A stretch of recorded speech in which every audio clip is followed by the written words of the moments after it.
Je vais vous faire une confidence. Tu peux me raconter tout ce que tu voudras. C'est merveilleux d'entendre parler comme ça. Et, vous avez fait comment pour entrer dans le cinéma? C'est quoi? C'est intime? C'est privé? C'est personnel? Écoute, laisse-moi parler tout de même. On est du verbe naître, on est comédien. Au cinéma, c'est comme ça et pas autrement. Un fauteuil pour deux sur Séance Radio. Aujourd'hui, dans Un fauteuil pour deux sur Séance Radio, focus sur le 9e Festival international de cinéma de La Roche-sur-Yon, qui jusqu'à dimanche fera battre le cœur de la ville au rythme du 7e art avec des projections, des débats, des rencontres, des masterclass et une programmation aussi éclectique et populaire qu'exigeante et pointue, qui mélange allègrement les genres, les durées, les nationalités et qui réunit plus de 70 films en avant-première française. Alors parmi ceux-là, les festivaliers pourront assister à la projection de Blaze, en présence de son réalisateur Ethan Hawke, de Au Poste en présence de son réalisateur Quentin Dupieux ou encore, et parmi tant d'autres, des Estivants en présence de la réalisatrice et comédienne Valéria Bruni-Tedeschi. Et parmi les invités d'honneur, le festival accueillera également Anna Karina et Karine Viard avec la projection d'une sélection de films dans lesquels la comédienne a joué. Du beau monde donc, et du beau monde du côté du jury aussi. Pour parler du 9e Festival international de La Roche-sur-Yon, nous avons appelé l'une des membres du jury pour sa compétition internationale, Marie-Ange Luciani. Marie-Ange Luciani est productrice au sein de la société qu'elle a fondée avec Hugues Charbonneau, Les Films de Pierre, c'était en 2008. On leur doit notamment J'aime regarder les filles de Frédéric Louf ou encore 120 battements par minute, des films auxquels ils ont cru avant tout le monde, qu'ils ont défendus, pour lesquels ils se sont battus parfois lorsque personne n'y croyait. Marie-Ange Luciani, bonjour. Est-ce que ça vous va comme présentation ou vous avez quelque chose à rajouter à ce CV express ? Non, c'est pas mal. Ouais. Ça me va très bien. Bon. Alors, comment ça se passe, ce festival? Alors, je suis arrivée hier. Ça se passe très bien. Il fait très beau dehors, mais on est beaucoup dans les salles puisque nous voyons environ 3 films par jour. Donc, on travaille. Bah oui. Qu'est-ce qui vous a poussé à accepter cette invitation pour ce festival en particulier? Moi, c'est un festival que je suis depuis longtemps et que je regarde avec attention. D'abord, j'y étais l'année dernière en ouverture. J'ai fait l'ouverture avec un film qui s'appelle La surface de réparation de Christophe Régin. Voilà, ouais. Paolo Moretti nous avait invités à présenter le film en ouverture et j'avais trouvé et l'ambiance et le public formidable. Les salles sont remplies. Donc voilà, d'abord répondre évidemment, rendre à Paolo Moretti la main qui m'a tendue l'année dernière. Et puis je regarde, oui, depuis quelques années, on suit attentivement ce festival-là qui est quand même à ses côtés. Et voilà, pour ces choix, je trouve singuliers et en même temps, tous ces films c'est-à-dire je pense qu'il allie à peu près le cinéma grand public avec des films présentés hors compétition, en séance spéciale, etc. Et puis des propositions assez singulières, voilà, qu'on a peu l'occasion de voir ailleurs qu'ici. Donc là, c'est bien pour moi. Dans la sélection de la compétition internationale, il y a 10 films. Alors, oui. Ce qui est annoncé dans ce festival, c'est même crié haut et fort. On mélange les formats, les nationalités, les genres. On explose un peu les barrières. Est-ce que vous avez un regard sur cette sélection-là? Est-ce qu'il y a une tendance? Qu'est-ce qui se dégage de cette sélection? Alors, je viens vraiment d'arriver. C'est un peu dur de dire parce que je n'ai vu que 3 films et 3 films de 3 nationalités différentes. C'est ça qui est intéressant aussi, parce que c'est quand même un état des lieux du monde. Donc, la tendance, non, je ne la vois pas tout de suite. Pour le moment, et en plus, j'ai pas le droit de parler, donc ça, je crois. D'accord, j'aurais essayé. J'ai un devoir de jurer. Bon, mais j'aurais essayé de vous faire parler sur les sujets interdits. Alors, je me pose une question, c'est trop tentant, puisque vous disiez que vous étiez l'année dernière présente en tant que productrice avec un film, et puis vous voilà à la place de juré. Et les films que vous avez produits, ceux que vous produirez, sont passés par des festivals, ont été jugés, bien ou mal. Oui. Ça a influencé leur vie sur grand écran. Quel effet est-ce que ça fait de changer de fauteuil, de passer du côté de juger à celui de juge? Est-ce qu'on a plus d'empathie, plus d'exigence? Comment ça se passe? Je sais pas. En tout cas, c'est très intéressant comme position. Voilà, c'est une position que je ne connaissais pas.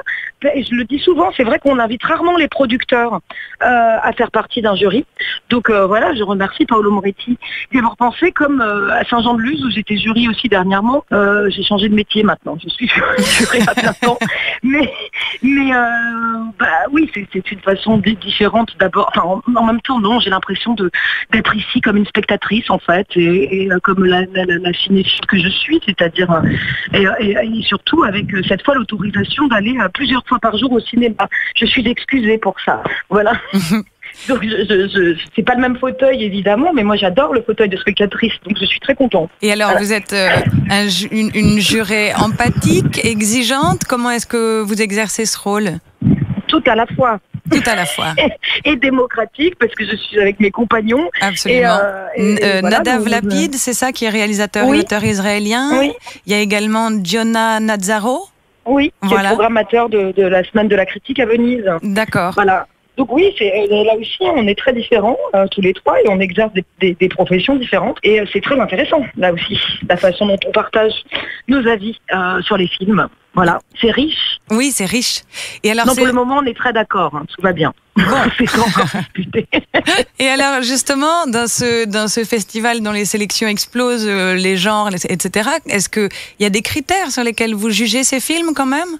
Non, des critères, je ne sais pas. Enfin, moi, un film, c'est tout. Hein. C'est un scénario, c'est un filmage, c'est l'interprétation, c'est la manière dont il a été conçu, avec qui. On regarde tout, en fait. Surtout moi, productrice, je regarde à peu près tout, comment le film a été produit, mais surtout, ce qu'on regarde en premier, évidemment, je pense, c'est comment l'histoire nous prend et comment on est pris par l'histoire. Voilà, avant tout. Quelle émotion elle suscite chez nous. Voilà, donc j'y vais un peu comme ça, on va dire. C'est l'émotion.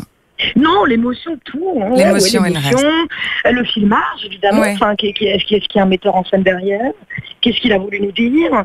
L'incarnation, les interprètes. On regarde tout. Voilà, après, j'imagine, je sais qu'il y a un prix doté pour une aide à la distribution. Donc on va être vigilant à ça aussi, à aider un film qui en a besoin, je pense, j'imagine. Voilà, à aider un film que ça aiderait, cette aide-là. Voilà. Est-ce que vous vous souvenez de votre premier festival ? Alors moi je suis corse et je crois que c'est le festival du film italien à Bastia, je crois, si je veux pas dire de bêtises. Je crois que j'avais 12-13 ans, quelque chose comme ça, voilà, avec l'école. C'est celui-ci mon premier festival, et mon vrai premier grand festival, c'est Cannes. Voilà. Et ce festival en Corse, quand vous étiez adolescente, qu'est-ce qui vous en reste ? Est-ce que vous vous souvenez d'un film, d'une ambiance ? Je crois que j'avais vu Il Postine, le facteur. Ouais. Et l'ambiance, je crois que j'ai découvert là que j'allais certainement passer beaucoup de temps en salle de cinéma. Alors, j'ai une question qui va concerner la parité dans le cinéma en général dans ce festival-là. Pourquoi pas 1 an après la vague MeToo et 6 mois après que vous ayez déclaré que le mouvement des femmes n'est pas une menace mais une promesse, ce qui a fait du bien à tout le monde lors de la cérémonie des Césars qui récompensait 120 battements par minute. Quel est votre avis ? Où est-ce qu'on en est ? Est-ce que vous constatez, vous sentez que ça bouge, que la parité arrive ? Écoutez, elle arrive, je peux pas dire, mais en tout cas ça bouge. En tout cas, oui, ça bouge. Il y a quand même des choses qui sont faites, qu'il y a eu des propositions du ministère de la Culture, de Madame Françoise Nyssen. Il y a eu, la mobilisation n'est pas retombée. Hein. Il y a le collectif 50-50 pour 2020 qui a quand même fait signer une charte à tous les directeurs de festivals pour les engageants à une parité dans le jury, à une parité dans la sélection. J'ai l'impression qu'il y a quand même une mobilisation et un mouvement qui est encore au travail et qui n'a pas lâché l'affaire. Moi, j'ai beaucoup d'espoir et d'optimisme. Voilà. Vous-même, vous êtes très engagée.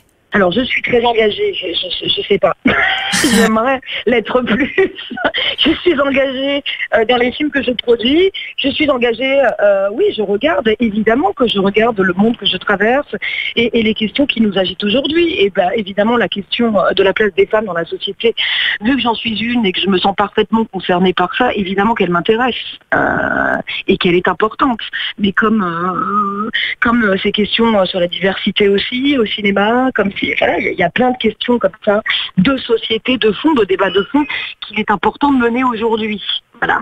Ouais, je vous remercie d'avoir répondu à cette question, et aux autres.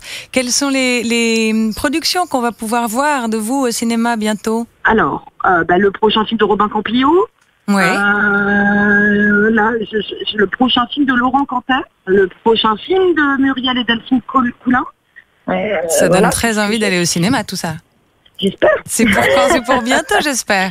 Bah oui, Laurent Cantet, je pense que ça tournera, ce sera le premier des 4 cités là, enfin des 3 films et des 4 cinéastes cités là. Je pense que ce sera Laurent en premier, et puis oui, ce sera entre 2019 et 2020. Bon, voilà. Et ben alors beaucoup de succès pour tous ces films, et puis on vous souhaite un excellent festival. Merci d'avoir répondu à nos questions. Au revoir Marie-Ange Luciani. Au revoir.